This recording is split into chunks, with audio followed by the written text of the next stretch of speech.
Hello YouTube, bienvenue ou re-bienvenue sur ma chaîne Nesty Books and Coffee. Aujourd'hui on se retrouve pour la deuxième partie de mon book haul du mois d'octobre avec tout ce qui est graphique. Il y en a beaucoup. Tout cela sort d'occasion, c'est de l'occasion pure, c'est beaucoup de Vinted. Et j'ai beaucoup craqué, voilà, je n'ai aucune excuse, c'est ma passion, la lecture, et j'ai découvert une passion pour les graphiques, dont les mangas, parce que je lis très peu de mangas. J'avais sans doute pas trouvé les bons, tout simplement, et là j'ai trouvé les bons et je suis devenue accro. Donc je ne fais que ça, je lis des mangas, je vais en profiter pour vous donner mon avis de façon très concise, parce que sinon ça va durer des plombes, mais je redécouvre quelque chose qui est vraiment très chouette. C'est parti!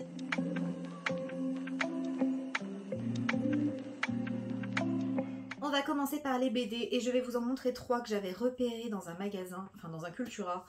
Je m'étais dit peut-être pour plus tard et je les ai trouvés d'occasion, donc j'étais très contente. Il s'agit de la saga 5 mondes, il y a 5 tomes au total.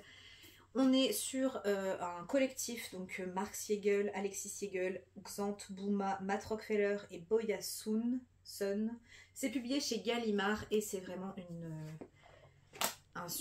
des BD qui sont très chouettes. Je ne les ai pas encore lus, mais on est sur un format presque roman graphique, entre science-fiction, quête initiatique, bref, ça a l'air génial, on va voyager.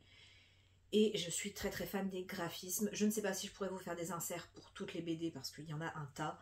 Mais en tout cas, je suis très contente. J'ai très hâte de les lire et elles sont vraiment très chouettes. Je trouve qu'elles sont magnifiques. De toute façon, pour les graphiques, je vais au coup de cœur de façon je regarde si j'aime les images et souvent si j'aime les images, je me lance même si l'intrigue ne m'emballe pas au départ.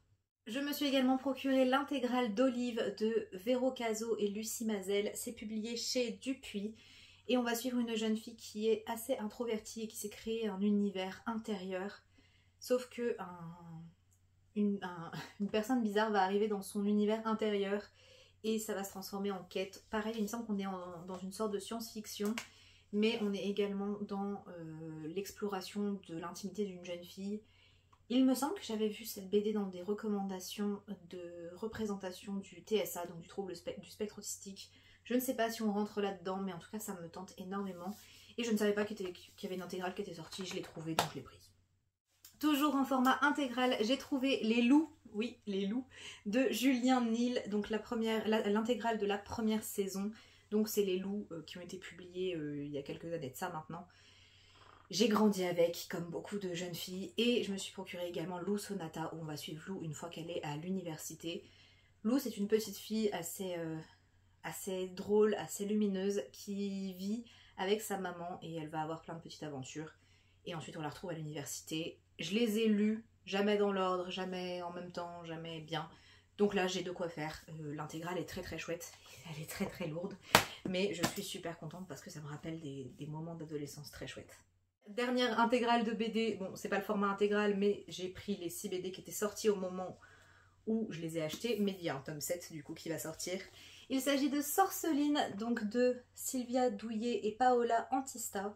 C'est publié chez Vent d'Ouest et on va suivre une jeune fille qui va arriver sur une île pour étudier auprès d'un professeur un peu particulier les monstres et les créatures magiques, et on va la suivre dans cette aventure.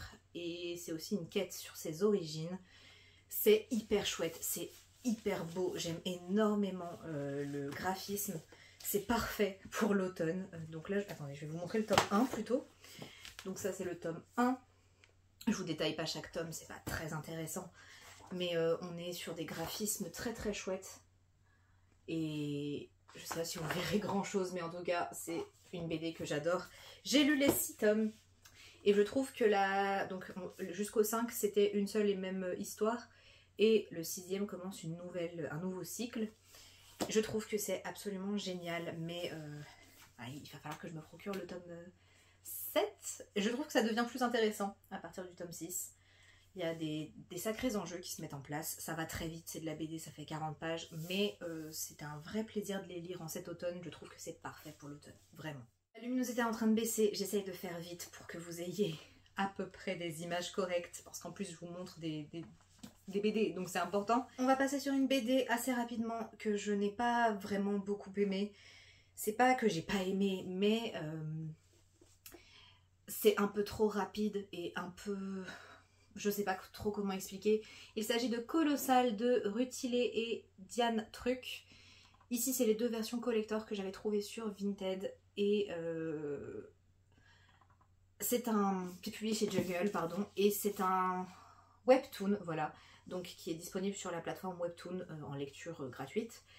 Je voulais quand même tester le format papier, mais je sais pas, j'ai pas été particulièrement sensible ni aux images, ni à l'intrigue. Il y a très très peu de texte par page, ça se lit extrêmement vite. Et j'ai pas, ouais, ça m'a pas énormément motivée à continuer. On va suivre une jeune fille dans une époque un peu bizarre. Est-ce qu'on est maintenant, est-ce qu'on est à l'époque du Moyen-Âge? Je ne sais pas. Et cette jeune femme, elle est passionnée par la musculation. Sauf qu'elle n'a pas le droit parce que c'est une femme et qu'elle doit se marier et sauver sa famille de la ruine. Mais elle, ce truc qu'elle veut faire, c'est du sport. Et on va suivre tout ça. J'ai trouvé que c'était un petit peu maladroit parfois, un peu vulgaire aussi. C'est chouette, c'est un bon moment, mais ça restera pas dans ma mémoire très très longtemps. Dernière BD webtoon, d'ailleurs il me semble que c'est un webtoon. Je ne l'ai pas trouvé sur Webtoon, mais je pense que c'est sur une plateforme anglophone potentiellement. Je vous parle de Space Boy de Stéphane McCranise. Donc je l'ai pas, j'ai les 10 tomes, les 10 premiers tomes, mais ils sont ultra lourds. C'est un papier d'une qualité exceptionnelle, mais ouais, c'est super lourd. Voilà, donc Space Boy, on va suivre une jeune fille qui vit dans l'espace avec sa famille, sauf qu'il va se passer quelque chose et elle va devoir retourner vivre sur Terre. Et elle va devoir s'adapter à tous ces changements. Et en parallèle, on va rencontrer un garçon qui a l'air un peu particulier. La jeune fille, elle fait de la synesthésie, ce qui est... Donc elle donne un... Elle imagine que les gens ont un parfum, un goût. Elle rencontre par exemple, je sais pas, son voisin de classe et il a le goût de la menthe. Voilà, si jamais vous connaissez pas la synesthésie, beaucoup de personnes en font, beaucoup de personnes neuroatypiques notamment. Et du coup, on va suivre cette jeune fille qui va rencontrer un garçon un peu spécial. Et j'adore. Vraiment, là, on est sur... c'est un gros coup de cœur. J'ai lu les 3 premiers tomes. Il y en a une vingtaine, je crois, au total. J'essaie de vous montrer une... C'est ce style d'illustration. Voilà, c'est assez simple, assez doux. Et vraiment, je m'y suis beaucoup retrouvée. Enfin, j'ai vraiment apprécié cette lecture. Et j'ai hâte de continuer, mais oui, il y en a 20 et j'essaie de savourer quand même parce que sinon je dévore en fait les sagas très rapidement. On va maintenant parler des mangas et les suivants. Je me suis fait influencer par Alex Bookin en Prada. Voilà, elle a dit que c'était une saga très cool. Et du coup, je me suis dit, allez, pourquoi pas. C'est du contemporain, du tranche de vie et je ne connais pas du tout. C'est publié chez Akata. Et il s'agit du mari de mon frère de Gengoro Tagame. Ici, on va suivre 2 frères jumeaux. Un des frères est marié avec un homme et ils ont une petite fille. Et son frère n'apprécie pas du tout, n'accepte pas du tout ce mariage, sauf que le frère marié va décéder et que du coup son frère va essayer d'aller, enfin va se rendre chez son beau-frère du coup et sa nièce. Et il va essayer de faire avec cette situation qui est particulièrement compliquée. Je n'en sais pas plus, mais ça a l'air tellement mignon, tellement beau et ça aborde un sujet de société assez important donc... j'ai très hâte de découvrir ça. Il y a 4 tomes et la saga est terminée. Voilà, donc une fois que je les aurai lus, j'aurai terminé une saga. Ça, c'est super chouette parce que les mangas à rallonge, c'est compliqué. Une autre saga qui cette fois est en 5 tomes, mais j'ai les 3 premiers. Et je vais déjà lire les 3 premiers. J'ai lu le tout premier en vrai et j'ai adoré, c'est magnifique. Il s'agit de Beyond the Clouds de Niké. Donc c'est la fillette tombée du ciel. Ici on a le tome 1 et regardez-moi cette couverture. Vraiment, les couleurs de la couverture sont sublimissimes et les dessins sont vraiment très beaux. Je vais essayer de vous montrer un petit peu. Voilà. C'est vraiment très joli. On va suivre un jeune homme qui travaille auprès d'autres personnes qui sont assez bizarres. On a des chats, on a des animaux qui parlent et tout ça. Et un jour, il y a une petite fille qui va apparaître dans sa vie. Et cette petite fille, elle a des ailes et c'est une créature en gros qui est recherchée. Et il va essayer de l'aider parce qu'elle s'est blessée et il va un peu la prendre sous son aile. Et c'est une histoire que je trouve très mignonne, très douce. Et en même temps, je pense ils vont rencontrer des problèmes, je pense, à un moment ou à un autre. Mais je suis surtout charmée par les dessins. Vraiment, cette illustratrice, il me semble que c'est une femme, et a une patte graphique que j'aime énormément. Et du coup, j'ai hâte de découvrir la suite. Donc j'ai les 2 prochains tomes, mais comme j'ai pas les 2 suivants, j'essaie de de pas aller trop vite. Je me suis ensuite pris une petite saga en 4 tomes également. Il s'agit de l'enfant et du dragon fantôme. C'est écrit par Ichiyuki Shiro et c'est publié chez Komiku. Je ne connais pas du tout les maisons d'édition de manga, vraiment je découvre complètement. Je découvre mais je fais jamais les choses à moitié. Ici on va suivre une jeune fille qui va être élevée par un dragon et elle va développer des pouvoirs magiques. Elle est assez spéciale et ce dragon va essayer de lui apprendre à maîtriser sa magie. Leurs petites quêtes durant leur quête, ils vont croiser d'autres personnages qui sont assez sympathiques. Et c'est un manga qui m'a émue parce que je trouve la relation entre le dragon et la petite demoiselle vraiment adorable. Et j'ai tellement hâte de continuer aussi. Donc c'est pareil, 4 tomes, ça va se lire assez vite. Je vous montre les graphismes. Voilà, c'est très mignon, je sais pas du tout où ça va, mais j'adore. En fait c'est le côté mignon et fantasy, ça me va bien. Je sais pas s'il y a le terme cozy fantasy en manga, mais c'est un peu l'idée. On part sur un manga hyper émouvant. Alors je ne connaissais pas du tout l'histoire. En réalité c'est un film d'animation à l'origine et puis ils en ont fait des mangas. Je vous parle des Enfants loups de Mamoru Hosoda et de Yu. Donc ça a été adapté par Yu en manga. On a les 3 tomes et c'est une saga en 3 tomes. On va suivre 2 petits enfants et leur maman. Donc leur maman est humaine et eux ils sont moitié loup, moitié humain. Et ça va être très compliqué de grandir en étant moitié loup, moitié humain. Le petit garçon se sent un peu plus proche des loups et la petite fille elle a envie d'avoir une vie un peu classique. Et je trouve que c'était magnifique. Vraiment c'est trop joli et j'ai très hâte comment dire, de regarder l'animé parce que s'il y a un animé ça doit être sublimissime. Voilà, pareil, on est sur des dessins assez simples, il n'y a pas énormément de détails, mais je trouve que les émotions sont très bien retranscrites sur les visages. Donc ouais, un petit coup de cœur graphique. Étant donné que je n'y connais rien en manga, je me suis dit que j'allais me tourner vers des choses assez connues. Je ne vous les ai pas tous sortis de l'étagère, j'ai carrément dû acheter une étagère pour ranger tous ces nouveaux livres. Mais j'ai décidé d'aller vers quelque chose, une valeur sûre. Et je me suis pris l'intégrale des Pretty Guardian Sailor Moon de Naoko Takeuchi. C'est publié chez Pika, c'est le format traditionnel parce que je sais qu'ils existent en dur, en relié. Sailor Moon c'est une héroïne, c'est un magical girl. Donc on a une jeune femme avec des pouvoirs. Et j'ai vu quelques épisodes de l'animé quand j'étais plus jeune. Pareil, j'ai eu des morceaux donc je n'ai jamais su exactement de quoi il en retournait, mais j'adore les Magical Girls. Je trouve que c'est mon côté petite fille devant les dessins animés et j'ai très hâte de les découvrir. Je sais que c'est un manga hyper célèbre donc je me fais pas trop de doute, je pense que je vais aimer. Un peu dans la même veine des Magical Girls, j'ai décidé de me prendre la suite de Tokyo Mew Mew. Donc j'avais le tome 1, c'est publié chez... Nobi, pardon, vraiment c'était pas écrit donc j'ai galéré. Et il y a 4 tomes, donc en fait à la base je crois qu'il y en a plus, mais ils ont fait des intégrales, donc voilà. C'est écrit par Miya Ikumi et Reiko Yoshida et on va suivre une jeune fille qui va se faire infecter par une sorte de parasite et qui va développer des pouvoirs et elle va rassembler une équipe de filles et se battre contre des créatures venues de l'espace, il me semble. Et du coup, elles ont tout un pouvoir en rapport avec les animaux. Et là, par contre, j'ai vraiment saigné le dessin animé. C'était un de mes animés préférés. Je regardais tout le temps. Je pense que tout le monde pourra vous le dire dans ma famille. Donc voilà, j'ai jamais eu la fin. J'avais lu ce premier tome et j'ai jamais eu la fin, donc c'est l'occasion. Je me suis tournée aussi vers les gros best-sellers niveau manga de ces derniers temps.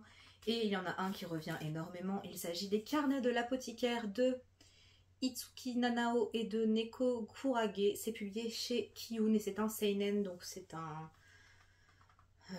seinen. Je sais jamais les noms de manga. Je sais pas si c'est pour les jeunes garçons ou pour les jeunes hommes. Bref, c'est assez bizarre les classifications, mais bon, peu importe. Dans les Carnets de l'apothicaire, on va suivre Mao Mao, qui est une jeune fille qui vit dans une maison close. Et elle va être engagée par... elle va être vendue au palais impérial et travailler pour une des courtisanes de l'empereur. Mao Mao, elle a un talent avec les poisons et du coup elle va aider à résoudre certains problèmes. J'adore, j'ai lu les 5 d'un coup. Bon, incroyable. Les dessins sont juste sublimes. Je trouve que c'est tellement beau. Alors attendez. Hop. Enfin, j'aime énormément. C'est assez classique. Mais ouais, c'est très très cool. Mao Mao, elle est super attachante. J'aime beaucoup les personnages qu'il y a autour aussi. À l'origine, c'est un roman qui est publié chez Lumen d'ailleurs. Mais j'ai décidé de le découvrir sous format manga et je ne regrette pas du tout, c'est vraiment très très chouette. Je crois qu'il y a 12 ou 13 tomes à l'heure actuelle, donc il faudra que je rattrape mon retard à un moment ou à un autre. Mais j'ai de quoi faire pour l'instant, vraiment, on va se calmer un peu. Autre manga hyper célèbre et je crois qu'il y a pareil, 13 tomes. Je sais pas si... Bon, bref, peu importe. Mais c'est une saga en cours. Il s'agit de l'Atelier des sorciers, publié chez Pika. C'est par Kanome Shirahama, voilà. Je n'ai pas encore commencé cette saga, mais je sais que... Enfin, j'ai plusieurs connaissances sur Booktube et Bookstagram qui ont adoré. Donc voilà, j'ai hâte de découvrir. On est dans un petit village et on va parler de sorciers. L'atelier des sorciers en même temps, je parle pour rien dire. Et ça me tente beaucoup, je sais pas, je pense que je vais beaucoup aimer aussi. En même temps, dès que ça parle de magie, je suis fan et les dessins sont très jolis, donc à voir, je vous en redis un peu plus bientôt. Là, c'est une sortie très très récente, il est vraiment sorti il y a quelques jours et je ne pouvais pas passer à côté. Il s'agit de l'adaptation de Fangirl de Rainbow Rowell en manga. Ça a été adapté par Sam Maggs et Gabinam. C'est publié chez Waves, dans donc, le nouveau label de la maison d'édition Delcourt. Fangirl, c'est l'adaptation du coup du roman du même nom, dans lequel on va suivre Kat qui rentre à l'université et qui est un peu perdue parce qu'avant elle a toujours tout fait avec sa sœur jumelle, sauf que cette fois sa sœur jumelle elle veut prendre son indépendance. Donc Kat se retrouve en colocation avec une fille un peu bizarre et qui a un ami un peu bizarre aussi, selon Kat. Ils sont très sociables et pas elle, enfin elle l'est pas vraiment. Elle est passionnée par les fanfictions et elle écrit sur un style de Harry Potter mais dans le monde de Rainbow Rowell. Voilà, je suis en train de lire le roman, donc je ne vais pas encore lire ce manga, j'attends de finir le roman. Il y en aura un par saison. J'adore ce genre de choses. Et c'est une couverture exclusive à la France et au premier tirage du manga, donc voilà. Après, ce sera juste cette couverture-là, mais la couverture est juste magnifique, le travail fait dessus. Et puis la propagande de Alex Booking Prada a bien fonctionné sur moi. Donc. Et Margot Liseuse aussi. Bref. Forcément, les youtubeuses que j'adore qui se mettent à parler de manga, moi je prends. Plus que 2 sagas à vous montrer et après c'est fini, promis. Je sais pas s'il y aura beaucoup, si cette vidéo va plaire parce que je ne sais pas si les mangas et les graphiques sont un domaine qui est très recherché sur YouTube, mais moi ça me fait vraiment plaisir de vous en parler. J'ai eu un très gros coup de cœur pour la saga que je vous présente ensuite. Il s'agit de Shadow House de Somato, qui me semble être un duo d'autrices, je ne sais plus.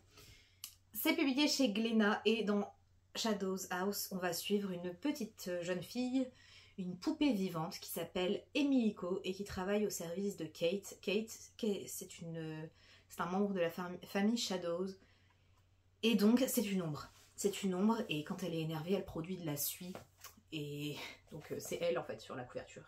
Voilà, on la voit pas mais c'est elle. Et Emilico, au début, elle se pose pas vraiment de questions sur ce qu'elle fait ici, pourquoi elle est là, qui est Kate, la personne pour qui elle travaille, et petit à petit on va apprendre énormément de choses. Il y a plein d'enjeux qui vont se mettre en place. C'est un peu glauque comme série parce que, je vais vous montrer, j'ai trouvé, voilà, Kate qui est énervée. Donc voilà, c'est un peu particulier, mais c'était tellement parfait pour la saison. Il y a 15, 16, 17 tomes, je ne sais plus, je crois qu'il y en a un peu moins de 20. Mais ils n'ont pas tous été traduits, donc c'est pareil, je prends mon mal en patience et je vais essayer de les acheter au compte-gouttes. Parce que là, j'ai acheté les 4 premiers, puis ensuite j'ai acheté les 3 autres. Parce que je les ai trouvés d'occasion et je les ai dévorés. Dès que je les recevais, je les dévorais, donc voilà. C'est un gros coup de cœur, je trouve ça super. Ça pose plein de questions sur le travail, sur ce qu'on est réellement, et je trouve ça très cool. Enfin, je vous parle de mon dernier coup de cœur en date sur les mangas. J'ai lu les 7 premiers tomes et il y en a 13 à l'heure actuelle. Je me suis procuré le 13e. Je vous montre que les 4 premiers parce que j'ai un peu la flemme de les sortir. Et je vous parle évidemment de Spy X Family de Tatsuya Endo. C'est publié chez Kurokawa. Et ici, on est dans un... pareil, un seinen. En vrai, je sais pas, peu importe. On va suivre une famille un peu étrange. On va suivre ce monsieur, voilà, qui est un espion, qui va devoir approcher un personnage pour une mission. Et pour cela, il va devoir se créer une fausse famille. Et sa fausse fille va devoir aller à l'école avec le fils du méchant, en gros. Sauf que ce qu'il ne sait pas, cet espion, c'est que sa fille, elle a des pouvoirs magiques. Voilà, elle a des pouvoirs, elle lit dans les pensées des autres. Et il va aussi avoir une femme qui semble tout à fait classique, sauf que c'est une tueuse. Voilà, c'est une tueuse pro, une tueuse à gages. Et du coup, c'est plein de quiproquos, c'est plein d'humour, c'est plein de situations rocambolesques. Et moi, ça me fait énormément de bien. Je trouve ça très très drôle, je trouve ça en même temps assez malin. Et il y a aussi des petites émotions parce que cette famille, ben, ils se fréquentent. Ils savent pas trop au début si... Enfin, ils sont ensemble pour la mission. Mais la petite fille, bah, elle est hyper attachante. Et en fait, ça devient petit à petit une vraie famille. Je vous montre, voilà. Et c'est génial. Voilà, je vous dis, j'ai dévoré les 7 premiers tomes. Et c'est pareil, j'essaie de pas aller trop vite. Parce que bah, je dévore les mangas, ça va trop vite. Donc voilà, Spy X Family, super cool. Voilà YouTube, c'en est tout pour ce book haul / update parce que je ne reviendrai pas sur les titres dont j'ai déjà parlé ici, je ne pense pas. J'aurais pas grand chose à vous dire honnêtement, je trouve que la BD et le graphique c'est très très personnel, c'est selon votre perception des images, votre sensibilité et je suis pas trop difficile mais je saurais pas vous dire si ça va vous plaire ou pas. Les intrigues en revanche peuvent peut-être vous faire un petit quelque chose. Donc voilà, n'hésitez pas à me dire vous si vous avez des mangas à me recommander ou si certains de ceux-là vous les connaissez et vous les avez appréciés. Vous pouvez me laisser quelque chose en rapport avec le dessin ou la peinture. Voilà, un petit emoji, je saurais que vous êtes arrivés jusqu'ici. Vous pouvez également liker et vous abonner, ça fait toujours plaisir. Moi je vous dis à très bientôt dans une prochaine vidéo et d'ici là, prenez soin de vous. Bye!